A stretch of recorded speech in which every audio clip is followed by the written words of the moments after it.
Hi friends, ഇന്ന് നമ്മൾ നോക്കാൻ പോകുന്നത് LSS പരീക്ഷയ്ക്ക് ആവശ്യമായ മലയാളത്തിലെ രണ്ടാമത്തെ യൂണിറ്റാണ്. നിങ്ങൾ ഈ ചാനൽ ആദ്യമായി കാണുകയാണെങ്കിൽ ചാനൽ സബ്സ്ക്രൈബ് ചെയ്യുക, ലൈക്ക് ചെയ്യുക, ഷെയർ ചെയ്യുക. അപ്പോൾ നമുക്ക് ചോദ്യങ്ങളിലേക്ക് കടക്കാം.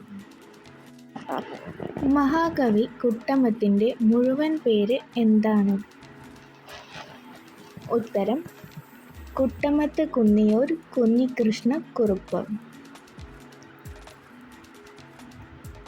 ഞാവൽക്കാട് എന്ന കഥ എഴുതിയത് ആര്?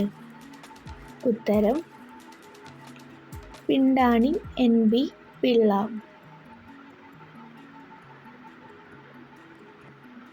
ഏത് സമാഹാരത്തിൽ നിന്നാണ് ഞാവൽക്കാട് എന്ന കഥ എടുത്തിട്ടുള്ളത്? ഉത്തരം: കാടുണരുന്നു എന്ന സമാഹാരത്തിൽ നിന്നാണ് ഞാവൽക്കാട് എന്ന കഥ എടുത്തിട്ടുള്ളത്.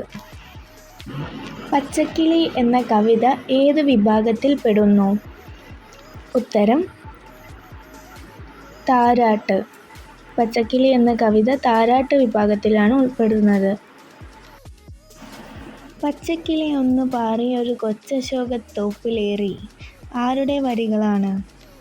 ഉത്തരം: കുട്ടമത്ത് കുന്നിയൂർ കുഞ്ഞികൃഷ്ണക്കുറുപ്പ്.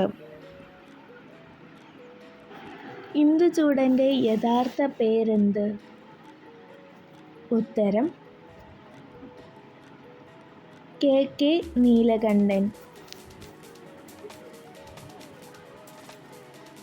അപൂർവ ദേശാടന പക്ഷികൾ എത്തുന്ന പാതിരാമണൽ ദ്വീപ് ഏത് കായലിലാണ്? ഉത്തരം: വേമ്പനാട്ട് കായൽ. കുട്ടമത്തിൻ്റെ കൃതികൾ ഏതെല്ലാമാണ്? ഉത്തരം: കാളിയമർദ്ദനം, അമൃതരശ്മി, 10 ഭാഗം, ബാലഗോപാലൻ, ദേവയാനി ചരിതം. 2-4 ദിനം കൊണ്ടൊരുത്തനെ തണ്ടിലേറ്റി നടത്തുന്നതും ഭവാൻ ആരുടെ വരികളാണ്? ഉത്തരം: പൂന്താനം.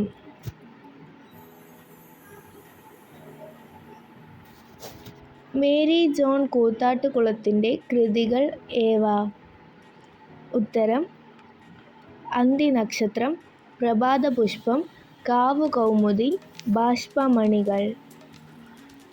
മിഠായിപ്പൊതി എഴുതിയത് ആര്? ഉത്തരം: സുമംഗല.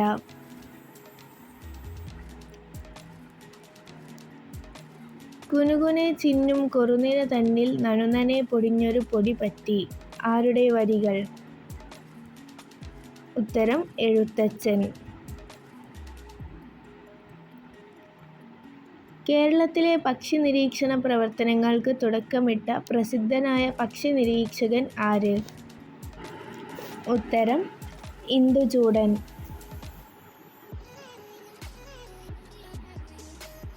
കേരളത്തിലെ പക്ഷികൾ എന്നത് ആരുടെ കൃതിയാണ്? ഉത്തരം: ഇന്ദുചൂഡൻ.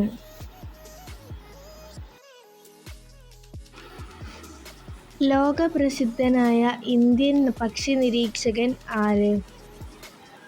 ഉത്തരം: ഡോക്ടർ സലിം അലി. ദേശീയ പക്ഷി നിരീക്ഷണ ദിനം എന്നാണ്? ഉത്തരം: നവംബർ 12. സലിം അലിയുടെ ജന്മദിനത്തിനാണ്.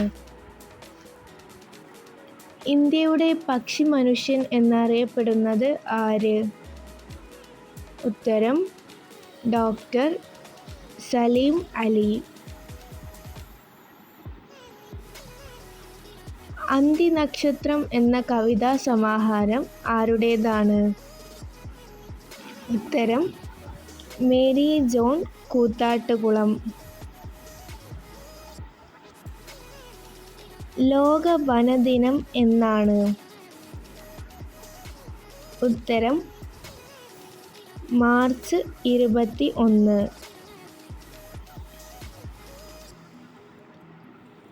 കേരളത്തിൻ്റെ ഉപവസന്തകാലം എന്നറിയപ്പെടുന്നത് ഏതാണ്?